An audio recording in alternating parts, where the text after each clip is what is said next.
My name is Margaret Ellison. I'm 71 years old, a retired history professor, and this house has been my sanctuary ever since my husband's sudden passing 15 years ago. Every brick of it holds the story of my family, stories I never thought would turn into weapons. But one storm-darkened afternoon, the truth clawed its way to the surface. The rain was hammering the roof in sheets when the doorbell pierced the thunder, 3 shrill chimes. When I opened the door, there stood Clara, my brand new daughter-in-law, clutching a glossy red umbrella like a trophy. Her smile was too sharp, too rehearsed. Just behind her lingered a thin man in a rumpled gray suit, a briefcase heavy with documents, and further back, half-soaked, half-ashamed, stood my only son, Michael. "Margaret," Clara cooed, sweeping inside before my words could even form. "We just need to straighten out a few small details about the house." I brought someone to make it official. The word house struck me harder than the thunder. My house. The place where Michael took his first steps, where I buried myself in dusty books and papers, where my late husband's laughter still seemed to haunt the stairwell. Clara spread the papers across my oak coffee table with the confidence of a woman claiming her prize. My eyes landed on the top sheet, power of attorney, with my name above a signature I had never written. Forged, cruel, final. Michael stood motionless behind her, his gaze locked on the floorboards. He didn't need to speak. His silence confessed it all. I forced a smile, cold and deliberate, the kind you show a wolf before you let it know you've seen its fangs. They expected me to tremble, to plead, to surrender. They expected the fragile widow. They expected wrong. As thunder rumbled low across the sky, I set the kettle back on the stove and let the water rise, hissing, to a slow and steady boil. I wasn't going to give them the reaction they came hunting for. Not tonight. This wasn't their ambush. This was the opening act of my war. The first time I glimpsed the shadow behind Clara's smile wasn't on that rain-soaked afternoon. It was a week earlier, on her wedding day to my son.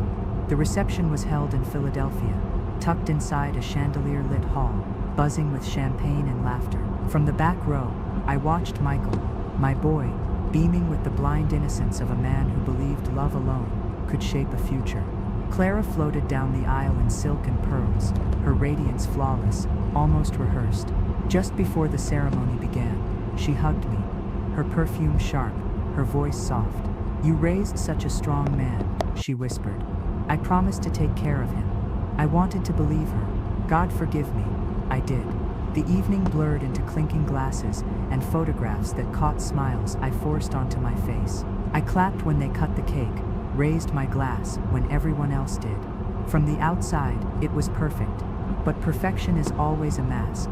There was one moment, etched into my memory like a scar. Clara wasn't watching her new husband. She wasn't basking in joy. She was scanning the room, her eyes darting across the polished wood floors, the gilded decorations, the gathered family, not with delight, but with calculation, as though she were taking inventory of what her marriage had just purchased her. A week later, when they returned from their honeymoon, they visited my home. I believed it would be a quiet dinner, a warm welcome to their new life. Instead, Clara arrived with both her parents in tow. I roasted chicken and potatoes, poured red wine into crystal glasses, tried to lace my words with small talk. Yet Clara's mother had only one interest: square footage, school districts, resale value. Her father wandered my halls like a real estate agent, snapping photos, opening doors without asking, measuring my life with his phone. My chest tightened as I smiled through the evening. Their questions weren't admiration. Their eyes weren't on the family I had built. They were measuring what they thought would soon be theirs. The same walls that had once held Michael's childhood drawings, the same staircase where he used to race down inside a cardboard box, shrieking with laughter, had turned into little more than numbers in their ledger. Memories to me, assets to them. That night, after I cleared the table and washed the last dish, I lay awake beneath the slow spin of the ceiling fan, staring into the dark. A truth I had resisted began to claw at me. Clara and her family weren't visiting to bond, to share in the warmth of new beginnings.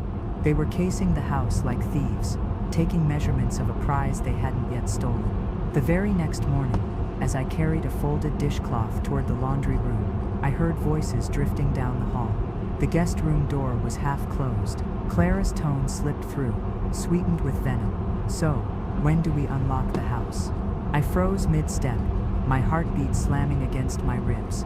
There was a pause, a soft shuffle of sheets. It's just sitting there, she whispered again, her voice low, eager, dripping greed. Do you realize what a place like this could sell for? We could flip it, move into something modern. How much longer is she really going to need all that space anyway? I never heard Michael's reply. Perhaps he gave none. Perhaps silence was his agreement. I pressed my palm against the wallpapered wall, the dishcloth clenched so tightly my knuckles ached. That word, unlock, echoed in my skull, like a key turning in my own ribs. Unlock me. Unlock the house. Unlock my life, as if I were just a hinge in their way. All day I forced myself to smile, to play the gracious host. I brewed Clara her morning coffee, complimented the sparkle of her new manicure, even fetched her a phone charger she pretended to have misplaced. She leaned against me with feigned affection, her voice syrupy sweet as she called me Mom. But every smile she gave me was a blade, and I counted each one. I played along, but only because I had already made my quiet decision. I would not warn them, I would not confront them, and above all, I would never let them glimpse my hand too soon. That night, I brewed my tea darker than usual, and sat by the window, staring at the hydrangeas bowing unevenly along the garden fence. My late husband once told me, never ignore a whisper that scratches at your bones. And I felt the scratch now, sharp, raw, undeniable. Clara and her family believed my silence was weakness. They mistook patience for surrender. They thought sentimentality would bind me in chains. They were wrong. I wasn't preparing to give up. I was preparing to watch. It was a Tuesday afternoon when I finally understood the depth of Clara's scheme. I was in the produce aisle of Grafton's market, debating whether I needed more butter, when a bright, chirping voice rang out behind me. Aunt Margaret. I turned, startled. A young woman with overdone bronzer and a jingling tote bag hurried toward me. It took a second before I recognized her. Mara, Clara's cousin on her father's side. We'd met only once, in passing, at the rehearsal dinner. She hugged me as though we'd known each other for years. Congratulations, she trilled. I blinked. On what? She laughed. A light, careless sound. On selling the house, of course. Clara said you got an amazing offer. Everyone's talking about how quickly it all went through. The metal of my shopping cart bit into my hands as I gripped it, my knuckles blanching. Excuse me, I said. Mara tilted her head, confused by my tone. Well, I just hope you're moving somewhere with an elevator this time. These old houses are murder on the knees, right? With a wink, she breezed off toward the deli counter, tossing her words behind her like confetti. I stood frozen, staring down at the pears and radishes, my ears buzzing, as if a siren were screaming in my skull. Clara wasn't whispering in shadows anymore. She wasn't merely planting seeds in Michael's ear. She was speaking as if the house were already gone, as if my consent, my signature, my very presence were nothing more than a footnote. I abandoned my cart and walked straight out into the parking lot. The rain had begun again, steady against the windshield, as I sank into the driver's seat, gripping the steering wheel. My hands shook, not with fear, but with a fury I had been holding too long. That was the moment I stopped pretending. This was no misunderstanding. If Clara wanted to gamble with my home, she was about to learn that I had more than memories to protect. I had the law, and I wasn't driving home that day. No, I sat in the car with the engine off, rain sliding down the glass, and I made a phone call I should have made years ago. Within an hour of leaving that grocery store parking lot, I was seated across from Janet Doyle, my old attorney, the same sharp-eyed woman who had helped me settle my parents' estate decades ago. Janet hadn't changed. She still wore her reading glasses halfway down her nose, her silver hair pinned back in that same no-nonsense bun, her expression carved from granite. I laid it all before her. Clara's whispers in the hallway, the forged documents thrust in front of me by that smug notary, Mara's casual congratulations in the produce aisle. Janet listened without interrupting, her pen moving occasionally across the yellow pad in front of her. Finally, she tapped the deed I had carried in with me and said flatly, "If they've presented a power of attorney you never signed, that's fraud. Plain and simple." Her words steadied me like a firm hand on my shoulder. I wasn't mad. I wasn't paranoid. I was right. We got to work. Together, we rewrote my will, adding an ironclad clause: no transfer of property could take place without court supervision. We reviewed every title, every insurance document, combing through line by line. By the time I left her office, my estate was no longer vulnerable memories wrapped in paper. It was armor, layered with seals, stamps, and signatures strong enough to outlast the boldest thief. At Janet's urging, I went straight to the bank and rented a safe deposit box in my name alone. Into it, I placed the deed, the updated will, insurance policies, and the birth certificates I'd once tucked away in a cedar chest. When the heavy steel door shut, I felt something click inside me too. Clara and Michael thought I was prey. They didn't realize I had teeth of my own. Janet had given me armor, but armor alone doesn't win wars. I needed a weapon. That's when I called Reuben Hale. Once sheriff of our county, Reuben was the kind of man who had seen more than he ever admitted. Retirement hadn't softened him. He ran a bait shop now, out by the lake, a place that smelled of cedar shavings and brine, with tackle boxes stacked like files on a case. I found him behind the counter, his fishing vest heavy with pockets and secrets. I need to know what they're planning, I told him. Not rumors, not guesses. Proof. He studied me for a long, unblinking moment, then scribbled a question on his pad. You want it quiet or traceable? Quiet, I said. Very. A week later, in the shadow of the old post office, Reuben slipped me a flash drive. No words, just a nod. That night, with the blinds drawn tight and my tea cooling untouched beside me, I slid the drive into my laptop, and then Clara's voice filled the room. It wasn't the syrupy tone Clara always reserved for me. This was her voice, stripped raw, unguarded, laced with greed. She's so clueless. Clara laughed on the recording. We'll flip that house the second she signs. Michael's already looking at listings. I told him not to wait. There was muffled laughter in the background. Another voice, indistinct, before hers returned, sharper this time. She won't fight us. She thinks silence makes her safe. It just makes her easy. I sat motionless, letting the words seep into me like ice spreading through my veins. Then I reached for my journal and wrote it down with deliberate clarity. June 11th, 7:32 p.m. Audio evidence secured. Confirms intent to sell without consent.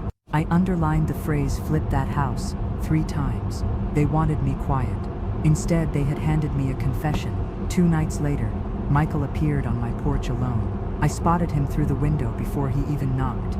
His hands shoved deep into his pockets, his shoulders hunched like a boy, about to confess to breaking a neighbor's window. I opened the door, but I didn't step aside. He brushed past me anyway, like he still had the right. His eyes wandered the living room, the room where he'd once scattered Lego castles across the rug, the same room where he'd spilled orange juice down the sofa cushions. Now he looked at it, as if it no longer belonged to him. He cleared his throat, searching for words that weren't his own. Clara thinks it's time, he said finally. You've got this big house, Mom. It's too much for you. We found a really nice condo in Newark, full staff, medical access, even a pool. You'd love it. I let him speak. The words tumbled from his mouth, too clean, too polished. A script rehearsed, drilled into him, until it sounded like his own. But it wasn't. When he finished, I gave him a faint smile. And if I don't want to move? He hesitated, his jaw tightening. Then maybe we'll have to reevaluate things. It's hard for Clara to feel settled when this place is still in limbo. In limbo, I repeated softly, tasting the word on my tongue. Bitter. Final. Michael's eyes flicked away, unable to hold mine. He didn't have to say it. The threat hung there, unspoken but heavy. If I stayed, I'd lose him. Or maybe he thought I already had. I wanted to grab him by the shoulders, to remind him of the nights I sat awake through his fever, of the years I worked double shifts after his father died, just to keep these walls standing. But I didn't. I stayed still. I'm not leaving, I said flatly. His lips parted, then shut again, his throat working as though he couldn't swallow the weight of his own words. Finally, in a whisper, why not? Because history isn't a burden, I told him. It's earned. The silence between us thickened, broken only by the storm rattling against the windows. And in that silence, I saw it with painful clarity. My son wasn't standing beside me anymore. He was standing beside her. The morning after, I drove north to Hartford. The dogwoods bloomed pale pink along the sidewalks, their branches trembling as if they knew the secrets I carried. But I wasn't there for flowers. I was there for Judge Edward Callahan, 30 years on the bench, retired now, but once a trusted friend of my late husband. He met me on the porch of his brownstone, leaning on a cane, his voice still edged with authority. "Well, Anna Whitmore," he said, using my full name as though I were back on the witness stand. "What storm brings you here?" We sat in his kitchen with chipped mugs of black coffee, and I laid it all out. Clara's forged papers, Michael's silence, the recording that proved everything. I spoke carefully, deliberately, every detail set before him like evidence. When I finished, Judge Callahan didn't sigh, he didn't shake his head. He simply leaned forward and said, "You've already done more than most. Now let's make it permanent." Together we drew the lines of a new fortress, a living trust for the house, sealed beyond reach of probate or contest. A separate trust for my savings, invisible to anyone who thought they were entitled, and the sharpest clause of all disinheritance for Michael and Clara, if they made another move against me. As for the heir, I didn't waver. I named Emily, my sister's daughter, a school teacher in Oregon, who called me every month just to ask if I was eating well. She had no idea what she was about to inherit. Not just a house, not just savings, but the piece her cousin had tried to steal. When I signed my name across the final page, something lifted from my chest. They thought they had me cornered, but I was already building walls higher than they could climb. They came back on a Thursday afternoon, just as the lilacs in my yard began to sag under the summer heat. Clara stood at my door in a fitted blazer, her smile stretched too wide. Michael trailed behind her, eyes pinned to the porch like a man walking to his own sentencing. And with them, the same weary notary, clutching a clipboard. "We've completed everything," Marissa declared, her tone dripping with false sweetness, as if she were presenting a gift rather than betrayal. She placed a neat stack of papers on the counter, flashing a rehearsed smile. I thought it would be smoother this way. No drama. She even twirled a sleek new pen between her fingers, like this was some grand occasion. But the real surprise wasn't in her hands. It was behind me, Deputy Hale, standing silently in the doorway, his badge catching the light like a quiet warning. I stepped out, closing the door just enough to keep control of the space. Marissa expected me to cave. Instead, I handed her a thick sealed envelope, its weight deliberate. "This is for you," I said evenly. Her grin collapsed. "What's this supposed to be?" I didn't flinch. "A formal injunction, signed by the court, effective immediately. You have no rights, legal or financial, over this property." The so-called advisor she'd brought froze mid-motion. Evan's eyes shot wide, his face drained of color. Marissa flipped through the pages, her hands trembling now, her practiced confidence unraveling. This has to be a mistake," she stammered, her voice sharpening with panic. "We were only trying to help." Deputy Hale stepped forward, his tone steady, professional, but cutting like steel. "Ma'am, you've been served. Any further interference will be treated as fraud and reported to the district attorney." That was when Evan finally spoke, his voice thin, shaken, no longer the arrogant mask he wore at her side. I played along because I had already made my decision. I wouldn't warn them, I wouldn't confront them, I wouldn't show my hand too soon. That night, I poured my tea stronger than usual and sat by the window, staring at the hydrangeas blooming unevenly along the fence. My late husband once told me, "Never ignore a whisper when it scratches at your bones." And now the scratching was sharp, undeniable. They thought silence meant surrender. They were wrong. I wasn't preparing to give up. I was preparing to watch. It was a Tuesday when the game revealed itself. I was in Whitman's Market, debating over butter, when I heard my name. Mara, Sabrina's cousin, a woman I barely knew. She hugged me too tightly and chirped, "Congratulations on selling the house. Sabrina said you got an amazing offer." Her words hit harder than a slap. My grip tightened on the cart until my knuckles turned bone white. Selling. The deal already spoken of as if it were done. My consent reduced to a formality. I abandoned my groceries and walked straight into the parking lot. My hands trembled on the steering wheel, not with fear, but with fury. That was the moment I stopped pretending this was a misunderstanding. If she wanted to gamble with my home, then she was about to learn. I had more than memories to defend. Within an hour, I was in my old attorney Janet Doyle's office. The same woman who had once settled my parents' estate. Her words steadied me like stone. If they've presented a power of attorney you never signed, that's fraud. Plain and simple. Together we built walls around my estate. Ironclad wills, court-supervised clauses, locked deposit boxes. They thought I was prey. They had no idea I had teeth. Armor was good, but armor wasn't enough. I needed a weapon. That's when I called Reuben Hale, retired sheriff turned bait shopkeeper, a man who saw everything and said nothing. I need proof, I told him. A week later he handed me a flash drive. No words, just a nod. That night, Sabrina's voice filled my study, raw, unguarded. We'll flip that house the second she signs. Daniel's already looking at listings. She won't fight us. Silence makes her easy.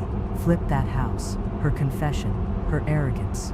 My evidence. 2 nights later, Daniel came to my door. He didn't look like my son. He looked like a man rehearsing someone else's script. A condo in Newark, he said. Staff, pool, medical care. You'd love it, Mom. And then softly, if you don't agree, maybe we'll have to reevaluate things. In limbo, he called my home. Limbo. The word tasted like ash. The next morning, I went to Judge Edward Callahan, retired but sharp as ever. Together we built the fortress Sabrina never saw coming. A living trust for the house, a trust for my savings, and one final clause, disinheritance for anyone who dared interfere again. I didn't hesitate naming my heir, Emily, my niece in Oregon, a school teacher who called once a month just to ask if I was sleeping well. She would inherit this place someday. Not just the walls, but the peace inside them. They came back the following Thursday, Sabrina in her tailored blazer, Daniel behind her, and a weary notary with his clipboard.